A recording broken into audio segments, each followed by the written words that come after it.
Depuis le vendredi dernier, le président du Faso a en main les recommandations du comité de suivi et d'évaluation des réformes politiques consensuelles. Des propositions sont faites dans le sens de revoir le format du Sénat, l'âge des sénateurs, dans le souci de prendre en compte les critiques d'une partie de l'opinion. Dans ce journal, quelques éléments d'information sur les recommandations du comité.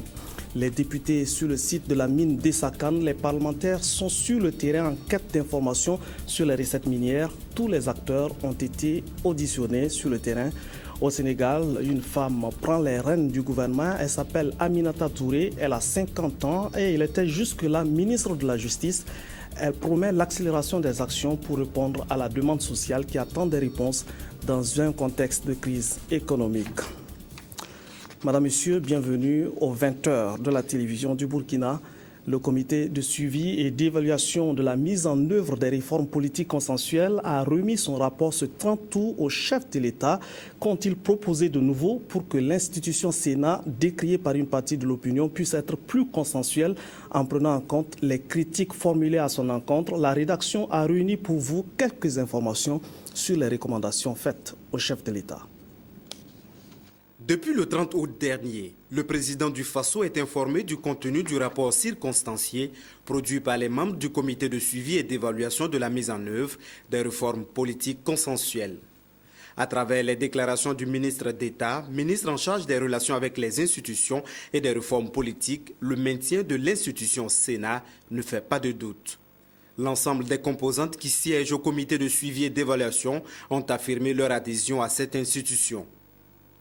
Selon le docteur Arsène Boyen-Sanyé, de nouvelles propositions ont été examinées dans le souci de prendre en compte les critiques formulées contre le Sénat par une partie de l'opinion.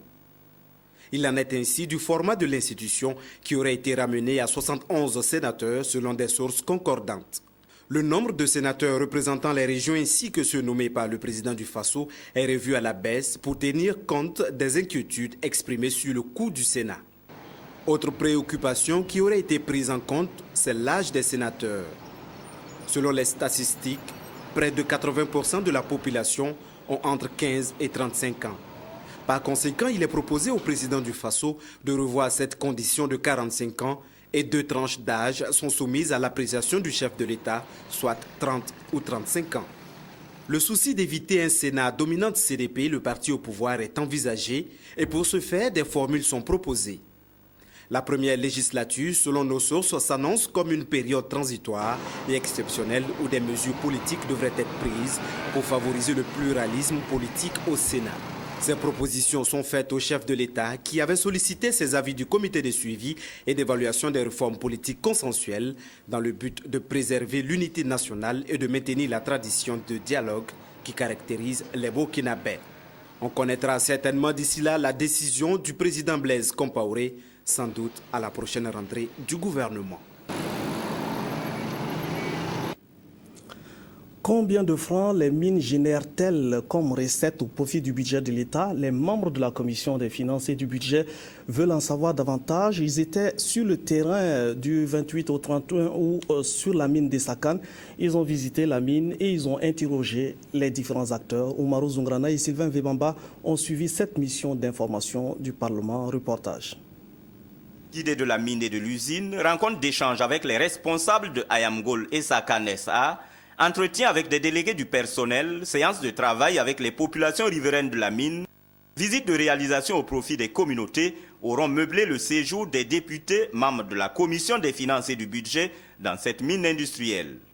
Les délégués des communautés qui apprécient positivement l'accompagnement de la mine souhaitent cependant voir l'État central s'impliquer davantage. Asakan, en tout cas, en ce qui le concerne, vraiment fait ce qu'il peut. Et pour certains de ces problèmes, Asakan nous dit chaque fois que c'est prérogative de l'État. Voilà ce qu'il allait ajouter seulement. On n'a qu'à regarder au niveau de l'Assemblée. En ce qui concerne les mines, puisque quand ils viennent pour occuper les terrains, il y a les terrains de culture qu'ils occupent. Alors qu'au niveau de l'Assemblée, il n'y a pas une loi qui définit quand même voilà comment on compense un champ. Pour ce qui est des recettes minières, préoccupation au cœur de cette mission parlementaire, les responsables de Ayamgol ont relevé les apports directs et indirects de cette mine à faible teneur, dont la taille en fait cependant la seule de classe mondiale dans notre pays. Les paiements directs que Ayam Gold et Sakane SA a fait aux différentes régies de l'État représentent la somme de 65 milliards de francs CFA. Cela n'inclut pas les différentes contributions indirectes ou ce que la mine fait dans le cadre de son programme de développement communautaire, par exemple. C'est vraiment ce que l'État a reçu venant de la société minière en 2012. Il faut aller au-delà des recettes qui sont versées dans le budget de l'État. Sur le terrain, il y a des réalisations qui sont faites en direction des populations déplacées. Et encore mieux, je dirais que ces recettes minières permettent de réaliser aussi bien les routes, des écoles, des dispensaires au profit de populations d'autres localités. Il y a eu un investissement lourd à Sakane, ça c'est très important. Ça nous a permis également de discuter avec les populations qui sont les bénéficiaires de l'installation de Sakane, avec les premiers responsables de Sakane, pour nous permettre, nous, en tant que membres de la Commission des finances, d'avoir l'ensemble des informations pour pouvoir mieux apprécier la contribution des recettes minières, non seulement pour le budget de l'État, également au profit de nos populations. En plus de permettre aux élus nationaux de préparer la session budgétaire, cette mission, à travers ses recommandations, devrait aider sociétés minières, travailleurs, communautés et État central à tirer un meilleur parti des richesses minières.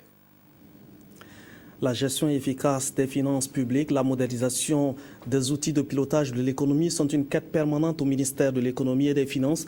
Les manuels de procédure et les fiches de poste doivent être connus et maîtrisés, surtout par les nouvelles directions centrales créées dans le cadre du nouvel organigramme du ministère. C'est l'École nationale des régies financières qui assure la remise à niveau des compétences. Reportage Moumouni Soubaïga. Ici des 6 directions centrales du ministère de l'économie et des finances, ces agents sont conviés pour une formation spéciale. Elle porte sur les manuels de procédure et les fiches de poste initiées dans le cadre de la mise en œuvre du nouvel organigramme de ce département ministériel. Nous avons été instruits par le ministre de l'économie et des finances de contribuer au renforcement des capacités, justement pour permettre justement le passage, je dirais donc, de l'ancienne formule à la nouvelle formule. C'est dans ce sens donc que nous avons contribué à élaborer des manuels de procédure et également donc des fiches de poste. Sont concernés donc d'abord les directeurs régionaux et provinciaux, les chefs de services administratifs et financiers, et les inspecteurs techniques, et puis je dirais tous ceux qui peuvent entrer dans ce dispositif-là pour permettre justement donc le démarrage effectif donc de ces travaux-là.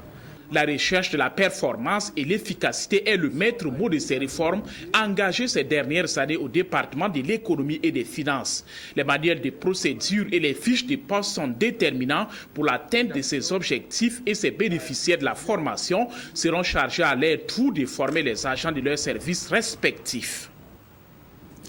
Les directeurs généraux des loteries nationales des pays du Conseil de l'Entente sont attendus à Bobo-Dioulasso le 5 septembre prochain pour une rencontre. La 19e édition du tirage de la tranche commune Entente est à l'ordre du jour. En attendant, ce sont les experts qui discutent à Ouagadougou de l'organisation technique du dit tirage. Reportage Abdelaziz Yaguibou.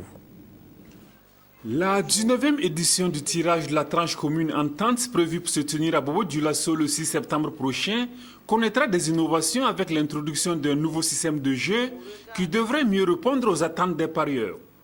Un concept nouveau que ces experts des pays concernés, que sont le Bénin, la Côte d'Ivoire, le Togo, le Niger et le Burkina, s'attellent à finaliser.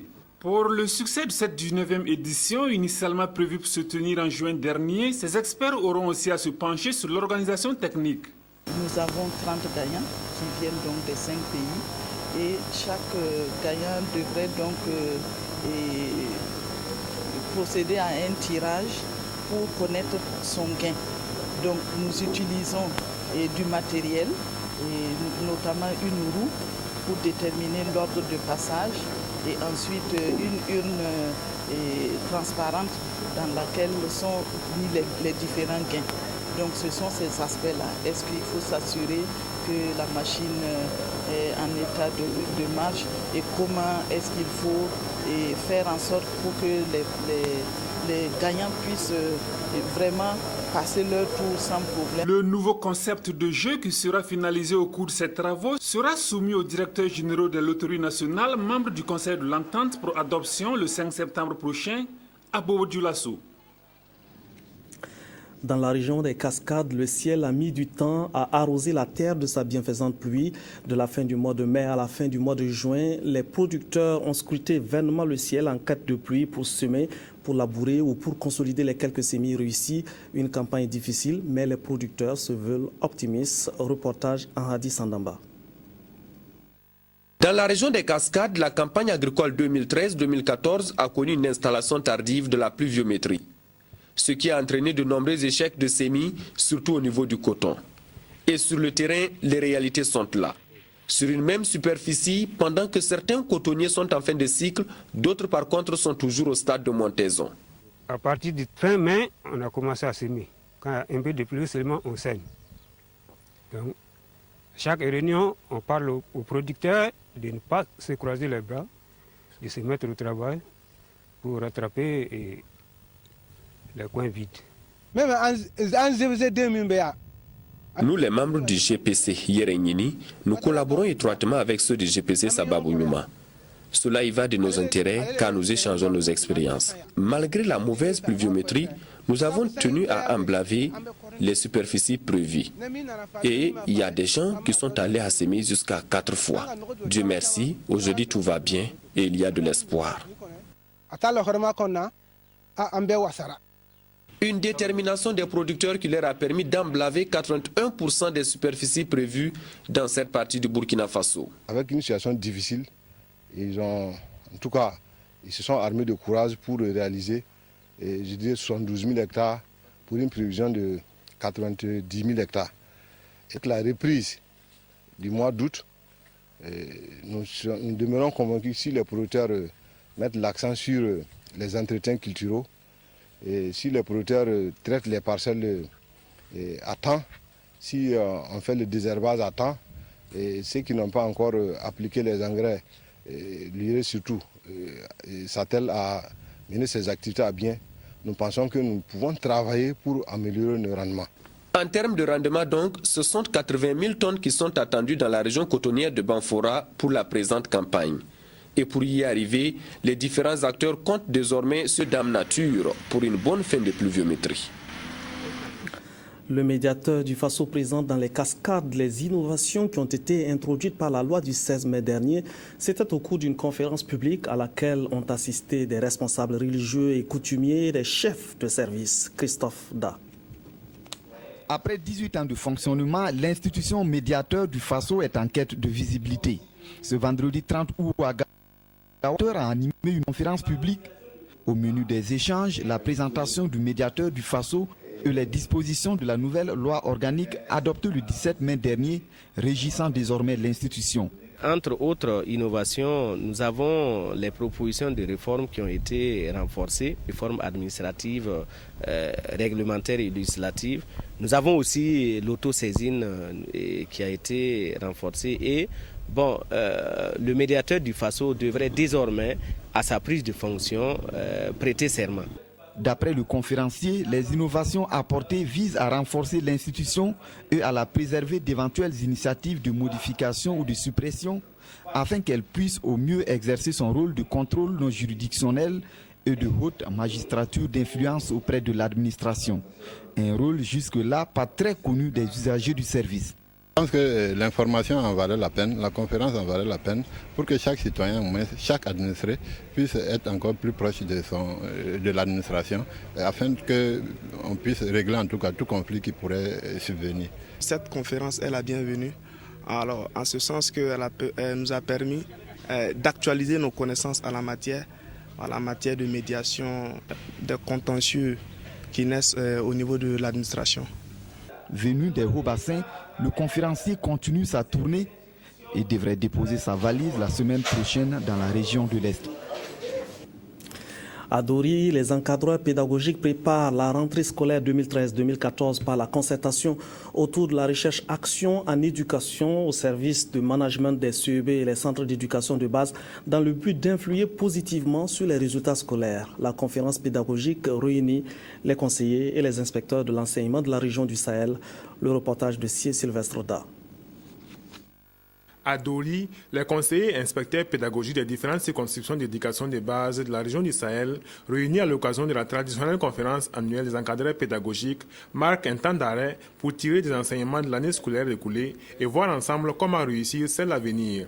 Une rencontre organisée concomitamment dans les 13 régions du pays et placée sous le thème « La recherche-action en éducation au service du management des circonscriptions d'éducation de base, un moyen pour influer positivement sur les résultats scolaires ».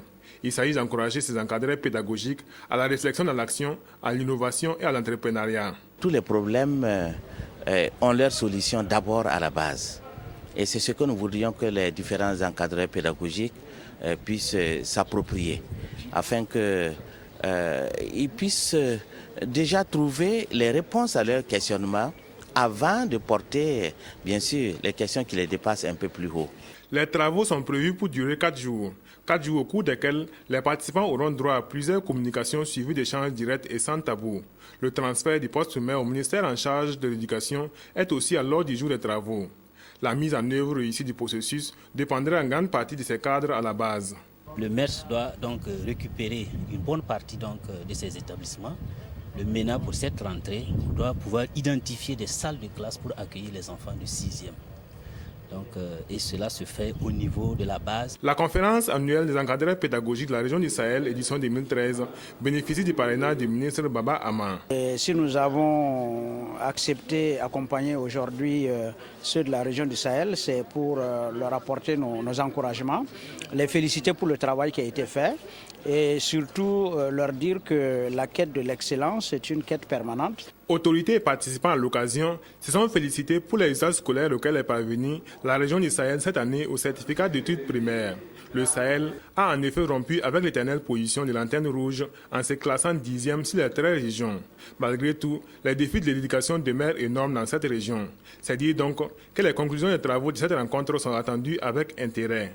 Elles devront permettre de booster davantage les différents indicateurs de réussite dans la région.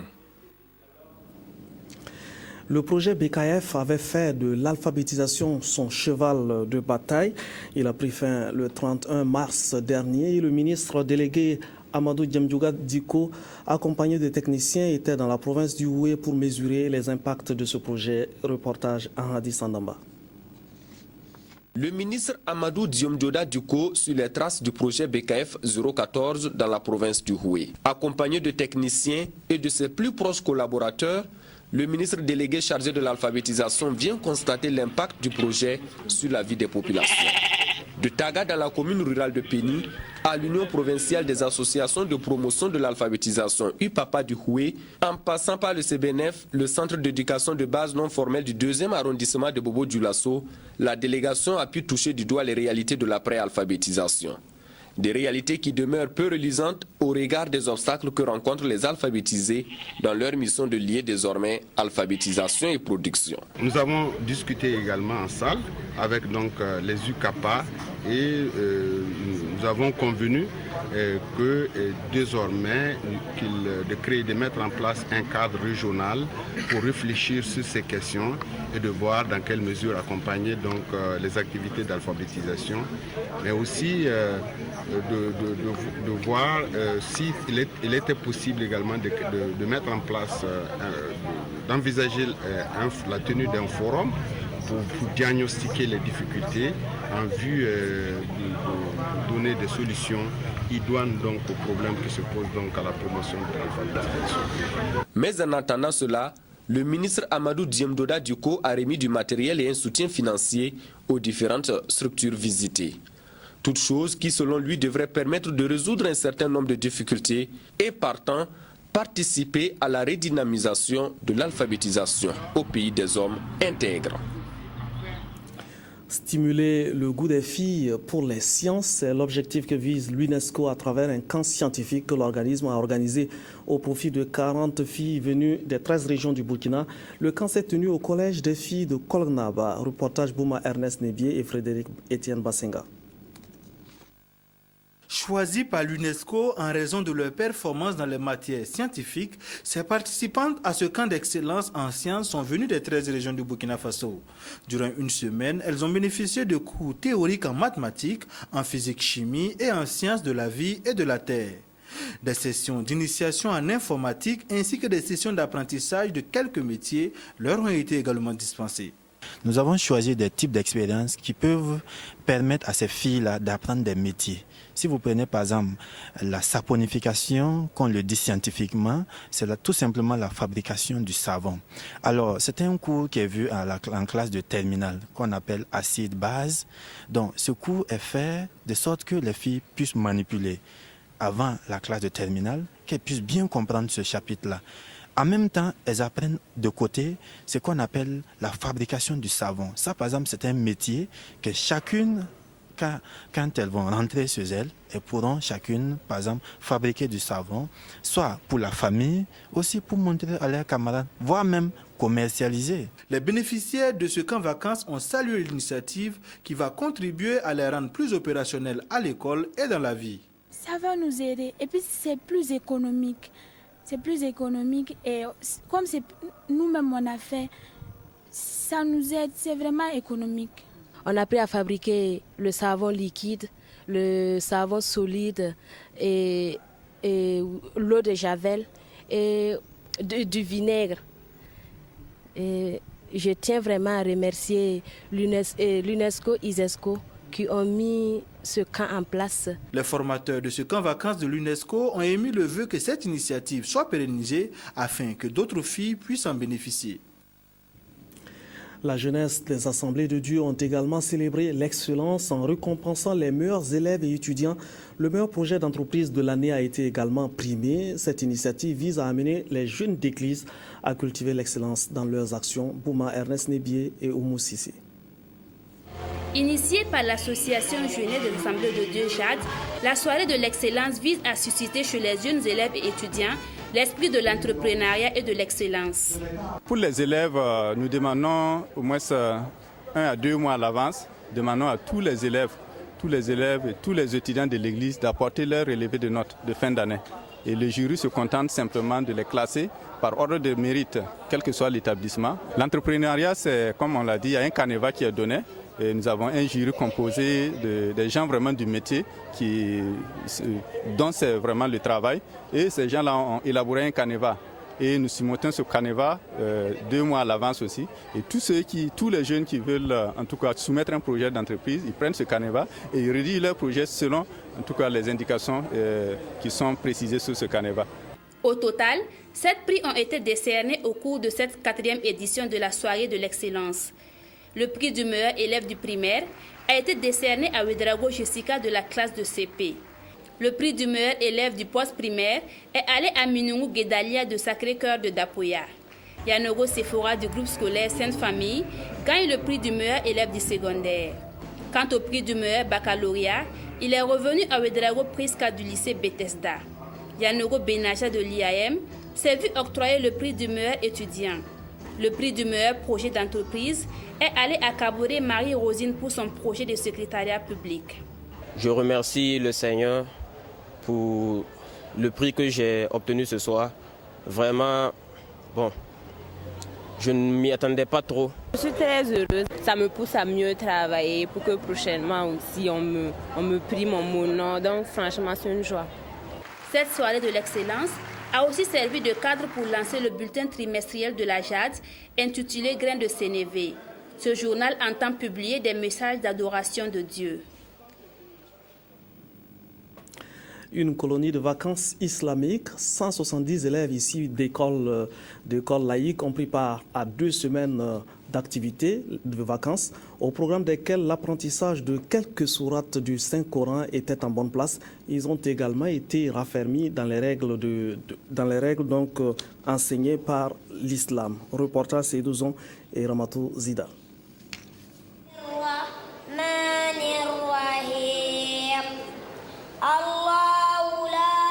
Comme Baba Soré, ils sont environ 170 enfants à avoir pris part à cette colonie de vacances islamiques organisée par la communauté musulmane du Burkina. Une activité qui vise à inculquer aux jeunes une formation religieuse conforme à l'enseignement islamique. Vous le savez, nous sommes dans un pays laïque où l'instruction religieuse ne fait pas partie du programme de l'enseignement au niveau des établissements privés comme publics de l'État. Et nous, en tant que communauté religieuse, nous sommes soucieux d'inculquer à nos enfants une formation religieuse conforme à ce que l'enseignement islamique demande. Et c'est pourquoi nous avons décidé d'organiser pendant les vacances scolaires cette colonie. 2 semaines durant, ces enfants ont appris les béabas de la pratique de la religion musulmane. J'ai appris à connaître Allah, à bien prier et à savoir lire bien les mots du Coran. On a appris trop de choses. La prière, la sagesse, l'intelligence, le respect, comment saluer en arabe. On a appris aussi comment dire bonjour à nos parents le matin. On a appris comment respecter les grandes personnes, les plus âgées. Éduquer un enfant, c'est éduquer toute une nation. Donc on attend que ces enfants aussi, par la grâce d'Allah, nous remplacent un jour en cas d'autres enfants. Et au fur et à mesure, on verra que tous les enfants et toute la communauté, Inch'Allah, seront des musulmans et des musulmans pratiquants. Les colons ont également rendu visite au Mogo Naba Bango qui leur a prodigué des conseils. Ils ont aussi visité le parc animalier de Zignaré. Mais pour les prochaines éditions, la communauté musulmane du Burkina compte donner la possibilité aux enfants de découvrir d'autres pays comme la Côte d'Ivoire et le Mali. Le 2e arrondissement apporte sa contribution à l'initiative Ouagala Verte. 300 plants d'arbres ont été donc reboisés. Bouba Ernest Nebié et Jacques Lamissa Tarpaga ont saisi des instants d'investissement éco-citoyen. Reportage. C'est le site du marché de légumes de Gonguin qui a été choisi pour ce reboisement. Ce sont au total 300 plants composés en grande partie de flamboyants qui ont été mis en terre. Le choix de ce site, c'est que vous avez constaté que c'est un marché de fruits. Et aujourd'hui, on a dit de planter utile et responsable. Pour planter utile, il faut planter des arbres fruitiers. Il faut planter des arbres qui puissent donner de l'ombre. Donc nous avons pensé que comme elles sont là, elles vendent des fruits, il faut bien que nous venions planter pour que tous ceux qui viennent payer les fruits ici puissent savoir que c'est parce que nous plantons que nous venons acheter. Si nous ne plantons pas, nous n'aurons plus de fruits ici. Cette activité éco-citoyenne qui s'inscrit dans le cadre de l'opération Ouagala Verte, dont l'objectif est de reverdir la commune de Ouagadougou afin qu'elle soit plus conviviale, a bénéficié de l'accompagnement d'une maison d'assurance. Nous avons choisi d'être éco-citoyens, c'est-à-dire de planter des arbres. Planter utile. Et nous avons appris donc qu'avec l'opération Ouagala Verte, nous nous sommes dit mais pourquoi ne pas contribuer à reverdir notre belle capitale. Voilà la raison. Le maire du 2e arrondissement, qui s'est réjoui du geste de cette société d'assurance, a souhaité que sa collaboration s'inscrive dans la durée au grand bonheur des citoyens de la commune de Ouagadougou. Culture à présent, le 7 septembre prochain s'ouvre à Nice les 7e Jeux de la francophonie. Des artistes burkinabés seront au rendez-vous. Ils sont en compétition dans les disciplines que sont la peinture, la littérature, la photographie, les arts plastiques et visuels, les arts de la rue, le conte et la danse de création. Les artistes inscrits en catégorie chanson ont restitué publiquement leur création. Oumou Sissé apprécie. Fils de la terre a le regard ailleurs. Entre ici et ailleurs, il y a trop de barrières. Ils vont défendre les couleurs du Burkina à Nice en France lors des 7e Jeux de la francophonie. Mais avant le grand départ, le public du Centre de développement de la chorégraphie La Termitière a eu la primeur de la prestation des artistes sélectionnés.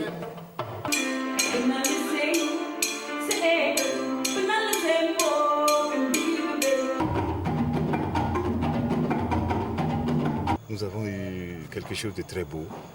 En tout cas, je suis ému, je ne sais pas ce que je peux vous dire. Je pense que si nos artistes prestent comme ça à Nice, nous allons ramener des médailles. L'objectif de ces restitutions est de parfaire les œuvres des artistes se rendant à Nice. La pièce s'intitule Errance. Errance en djoula, en bambara, ça veut dire Kumfetara. Et cette pièce, en fait, je m'inspire sur l'actualité, les actualités. Et en même temps, nous, en tant que jeunes, Nous sommes en train de courir vers le modernisme, vers l'Occident. Je ne dis pas que tout ce qui est en Occident est mauvais, mais on réunit des fois nos traditions. Donc même si les choses qui sont bien chez nous, on les laisse pour aller prendre des choses qui ne sont pas bien pour nous et nous les calquons ici. Donc après on se dit où est-ce qu'on va? Tout se fait avec le temps. Ça retrace l'histoire du partir, la question du partir qui se pose partout dans le monde actuellement, qui pose pas mal de problèmes, qui pose pas mal de solutions, qui interrompt des rêves aussi, qui brise des rêves. Ces séances de préparation ont été initiées par le ministère en charge de la culture avec l'appui des professionnels des différentes disciplines. Cet accompagnement se fait actuellement même sous forme de mise à disposition de locaux pour les répétitions, d'accompagnement pour l'acquisition par exemple des tenues, et tous les accessoires nécessaires pour les spectacles, pour ce qui concerne les arts du spectacle. Et puis pour le petit matériel pour ce qui concerne les arts plastiques. Le ministère a essayé d'identifier des coachs dans certaines disciplines qui ont pour rôle d'accompagner les artistes dans la finalisation de leurs œuvres. Les ambassadeurs burkinabés auront en face d'eux des artistes de plusieurs pays.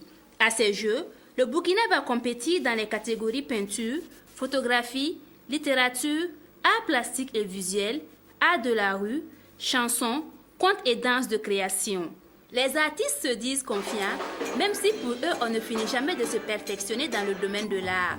Alors, rendez-vous est pris au soir du 15 septembre à Nice pour les résultats. Voilà, c'est la fin de cette session d'information. Bonne suite au programme sur la RTB.